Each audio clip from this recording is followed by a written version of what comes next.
awesome. That is awesome. You want to get back to running. So where to start? You need a really, really strong foundation of movement patterns and coordination of your pelvic floor, your deep abs, your hips, glutes, like all of that, feet, before you can start running. So there's a couple different research articles out there specifically for return to running postpartum, but they're not tailored necessarily to prolapse. However, I am collecting the data on general return to running guidelines after injury, and then the ones for postpartum people. And I'm creating a program that's like, you guys, it's so cool. I have so much information. Like, I'm overwhelmed with how much information's in there, but it's going to be like, everything's going to be there. So it's going to be a review of the research. It's going to be running mechanics. We're going to address the big, important key parts of your movement during running, what's important, what it should look like, what it shouldn't look like. So I go into depth about the importance of thoracic rotation, hip extension,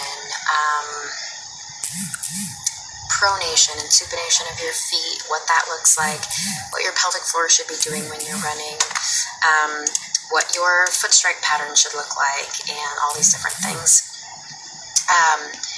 Not only will you go through all the education of running in general, but then there's going to be a 6-week pure strengthening program specifically for running. So it's a ton of single leg dynamic stuff.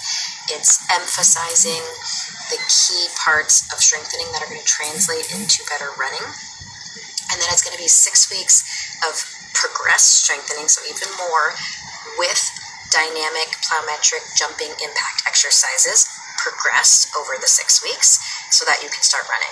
At the end of that 12 weeks of strengthening in plyos, you can start the 12-week running program and continue your strengthening. So just to summarize where to start, if you want to get back to running, you need to be super strong. Super strong. So start there, okay? Get your single leg strength figured out. Address any imbalances that you have one side to the other, and your repetitions need to be endurance focused. So higher reps, not 2 sets of 10, like 2 sets of 15, 2 sets of 20, 3 sets of 15, 3 sets of 20, that's what you need to be doing. And then if you want to work one-on-one with someone, find a physical therapist. Pelvic floor therapist would be great. Regular PT would also be okay, who is knowledgeable about return to running and running mechanics. Not everyone, we all learn a little bit about it in school, but not everyone feels competent or confident with changing someone's running mechanics and how to cue some of that. So make sure you find someone who is qualified. You can, if you've trained for it. I got mine back at 15 months postpartum after I was done completely weaning my son, basically. For the first couple of cycles, my symptoms were worse on my period, but now very minimally. Like, I don't really notice symptoms much more than just period stuff. You need to figure out why you're doing it. Unless you figure out why you're doing it, no amount of conscious stopping the